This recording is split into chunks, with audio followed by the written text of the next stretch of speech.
계시록 12장과 13장은 마지막 7 대접 재앙을 언급하기에 앞서서 성도와 또 교회들이 받을 고난에 대해 기록을 하고 있습니다. 12장에서는 큰 붉은 용, 옛뱀이라고도 하고 마귀라고도 하고 사탄이라고도 하며 친히 천하를 꿰는 자라고 이야기했죠. 그 용에 의한 고난이고, 오늘 13장에 보면 용으로부터 권세를 받은 두 짐승, 즉 바다에서 올라온 한 짐승과 바다에서 나온 짐승과 땅에서 올라온 짐승에 의한 고난을 이야기하고 있습니다. 사탄은, 즉 용은 하늘에서 땅으로 이렇게 쫓겨나게 된 거죠. 그러면서 그 쫓겨남에 의한 분노를 나타내 보이는 거예요. 자신에게 주어진 시간, 즉 마지막 날의 때가 얼마 남지 않은 것을 아는 거죠. 그래서 그 시간 내에 할 수 있는 한 많은 사람을 상해하고 많은 사람들을 괴롭게 하기로 작정한 거예요. 그래서 용, 옛뱀, 사탄은 자신을 위해서 일할 두 존재, 우리 13장에는 두 짐승으로 표현을 하죠. 쫓겨난 용이 자신의 그 목적을 다 이루기 위하여 두 짐승을 택하여 하나님의 택하신 백성과 교회를 괴롭히는 데에 전념합니다. 다른 어떤 생각도 안 해요. 오로지 그 하나의 목적을 가지고 그 일을 하는 거죠. 오늘 13장의 1절에서는 바다에서 한 짐승이 나오는데 하면서 그 짐승의 모습을 표현을 합니다. 뿔이 10, 머리가 7, 뿔에는 10 왕관이 있고 머리들에는 신성모독하는 이름들이 있더라 라고 그 짐승을 표현을 해요. 그리고 11절에 또 다른 짐승이 땅에서 올라오는데 모습이 마치 어린 양같이 두 뿔이 있고 용처럼 말을 하는 존재. 이러한 두 짐승을 통해서 용은, 옛뱀은, 사탄은 하늘에서 쫓김받은 자신의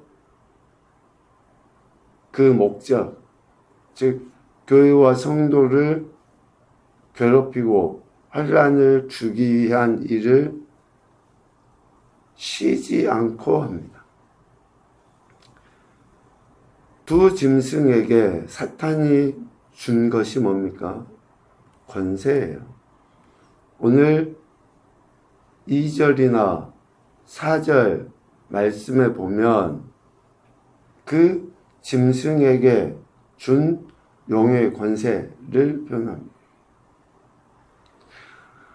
바다에서 나온 짐승의 모습이 표범과 같고 비슷하고 곰의 발 같고 사자의 입 같은데 용이 자기의 능력과 보좌와 큰 권세를 그에게 주었더라. 그런데 이 짐승이 머리가 하나 상하게 되어 죽게 된 것 같았잖아요. 그런데 그 죽게 된 상처가 나음에 온 땅이 놀랍게 여겨 짐승을 따르고,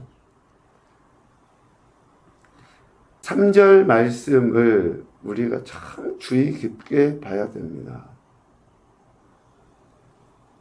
우리의 문제나 심지어는 질병이라 할지라도 또 죽임을 당할 그 엄청난 고난, 그런 가운데서 우리는 이러한 낫게 되고 고침받고 회복되고 문제들이 풀려지는 것을 보면서 그것 자체의 목적을 두기가 쉬워요. 이적이 우리의 신앙의 목적이 아닙니다. 어떤 기적이 일어나서 풀리지 않았던 문제가 풀리고 또 부귀 영화를 얻는 것이 목적이 아니에요. 그런데 용의 하수인인 이 바다에서 올라온 짐승은 그러한 일들을 통해 어때요? 하나님의 택하신 백성과 교회를 미혹에 빠뜨리는 거예요. 기적 자체에, 이적 자체의 목적을 두게 만들어버려요. 온 땅이 그러한 현상을 보고 놀랍게 여겨요. 그리고 그 짐승을 따라가게 됩니다. 기적 자체의 목적을 두다 보면 이러한 바다에서 나온 한 짐승의 꾀임에 빠지게 되기가 쉽습니다. 바다에서 나온 짐승은 2절의 이러한 모습들과 같이 세상의 권세, 권력을 상징을 해요. 그러니까 물리적인 힘으로 교회와 성도를 억압하고 박해하는 그러한 존재로 나타나 보여집니다. 이러한 권세를 가지고 있기 때문에 4절 말미에 이야기하죠. 누가 능히 이와 더불어 싸우리요. 그러니까 지금 세대 마지막 때에는 공중의 권세 잡은 자의 통치 시기예요. 하나님께서 역사하지 아니하신 게 아니라 마지막 때는 하나님의 허용하신 가운데에 이러한 공중의 권세 잡은 자, 사탄의 하수인인 존재들이 실질적으로 성도와 교회를 억압하고 핍박을 하게 되어 있습니다. 그리고 땅에서 올라온 어린 양 같은 또 한 마리의 그 짐승은 바다에서 나온 짐승이 외적으로 성도와 교회를 핍박하고 박해하는 존재다 그러면 땅에서 올라온 어린 양과 같은 이 짐승은 내적으로, 즉 교회 공동체 안에, 성도 개개인 안에 거짓 선지자들로 말미암은 유혹, 미혹으로 인한 갈등, 고통, 환난을 주게 되어 있어요. 흔히 하는 이야기로 적은 가까이에 있잖아요. 내부에 있어요. 내 안에서부터 실질적으로 나를 무너뜨리는 것이 많아요. 가정도 그렇고 교회 공동체도 그렇고 어쩌면 믿는다고 했고 가장 잘 안다고 했던 사람들로부터 문제가 발생하게 되잖아요. 이런 것이 결국은 뭡니까? 사탄의 하수인인 거짓 선지자들, 거짓 영, 거짓하는 이들. 그래서 계시록에 보면 두 번째 심판을 당할 수밖에 없는 자들의 가장 대표적인 모습이 뭡니까? 거짓말하는 사람이에요. 이러한 사탄의 하수인들, 이러한 존재에 의해서 마지막 성도들은 내적으로, 외적으로 매우 고통과 어려움에 처하게 된다는 것을 이야기합니다. 옛뱀 사탄의 하수인인 이 존재들로 말미암아 하나님이 지키시고 보호하시고 인도하시려는, 즉 측량하신 그 존재들이 이런 환난 속에 어려움을 당하게 된다라는 것을 이야기하는데요. 쭉 이러한 말씀들을 보면 이들의, 즉 사탄의 하수인들이 행하는 그러한 이적들, 일상에서 보지 못했던 어떠한 특별한 그 능력들에 성도와 교회 공동체가 미혹이 돼요.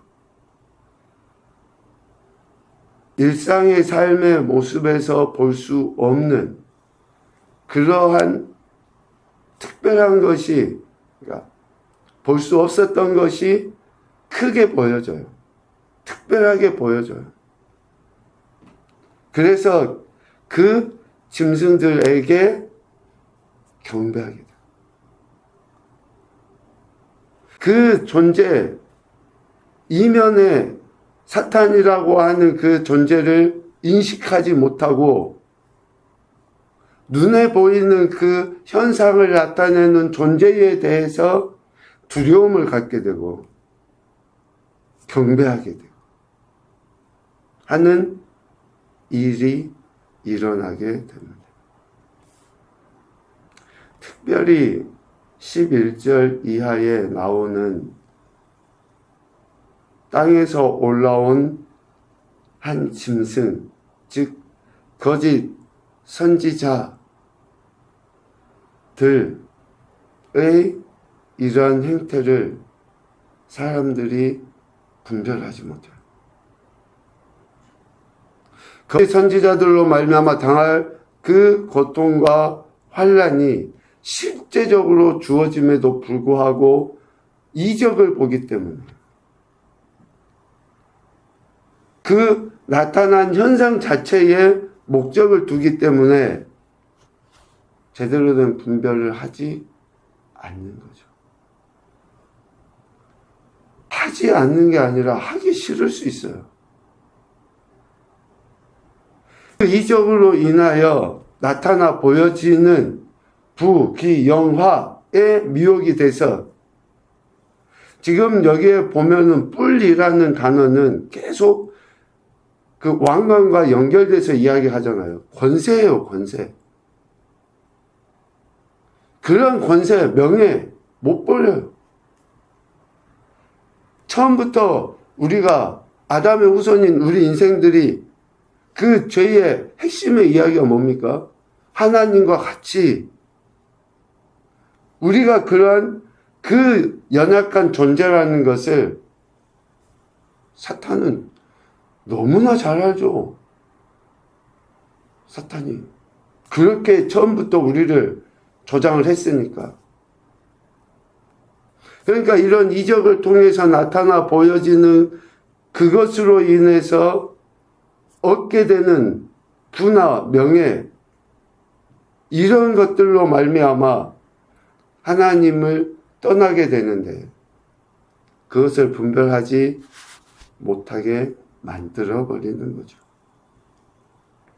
그래서 이런 미혹에 넘어가지 않아야 되는데 많은 사람들이 미혹에 넘어가서 우리가 아는 것처럼 16, 17절, 18절 표를 받아요. 그 표를 받고 그 짐승의 하수인이 되는 거예요. 사탄의 하수인인 짐승, 짐승의 하수인인 미혹된 인생들의 비참함을 나타내 보이게 되는 것이죠. 바다에서 나온 짐승이나 땅에서 올라온 짐승, 그리고 그 짐승의 표를 받은 존재들이 하는 공통적인 모습이 뭡니까? 신성모독이에요. 신성모독하는 일에 앞장섭니다. 하나님의 사랑을 거부하는 배교, 사탄적인 그러한 생각과 행동을 통해서 하는 신성모독, 이러한 행태들이 나타나게 돼요. 뭐 신성모독이라고 하니까 막 엄청난 것 같습니까? 아니요. 우리가 하나님의 영광을 돌리지 않으면 그것도 신성모독이에요. 하나님께서 하신 그런 모든 것들에 하나님의 영광을 드러내야 되는데 그 영광을 가로챈 것이 신성모독이에요. 영광을 가로챘던 자들에 대해서 하나님이 왜 그렇게 좀 우리 인간적인 표현으로 무자비하게 막 그렇게 하실 수 있는가? 신성모독이기 때문에 하나님이 영광을 가로채는 건 용납하시지 않는 거죠. 마지막 때, 마지막 날은 이러한 성도에게, 교회에게 환난과 고난의 중함이 있게 되는 때라는 것을 이야기하고 있습니다. 하나님의 영광을 드러내야 될 교회가, 성도가 반드시 지켜야 할 삶의 태도, 모습, 적극적으로 거부해야 될 모습이 어떤 것인지를 계속 이야기해 주시고 있습니다. 첫째, 사탄과 그의 영향력 아래에 있는 거짓 선지자를 분별할 수 있는 영적인 지혜가 필요하다. 거짓 선지자를 분별할 수 있는 영적인 지혜. 말과 행실로 공동체를 거부하는, 그리스도의 나라를 대적하려 하는 그러한 세력들. 그래서 우리가 더 말씀을 주의 깊게 읽고 또 묵상해야 되는 거예요. 두 번째, 마지막 때에 있는 환난은 오히려 진정한 믿음을 구별할 수 있는 시금석이 된다. 오히려 진정한 믿음이 무엇인지, 그래서 오늘 10절에 이야기합니다. 성도들의 인내와 믿음이 여기에 있다. 어려울 때, 고난 당했을 때 그 믿음이 진짜인지 아닌지 알 수 있어요. 세 번째, 예수 그리스도와 택하신 백성을 대적하는 강력한 세력을 파할 수 있는 힘은 오직 하나님의 말씀이다. 거짓 선지자들, 미혹하게 하는 그릇된 자들을 이길 수 있는 힘은 오직 하나님 말씀입니다.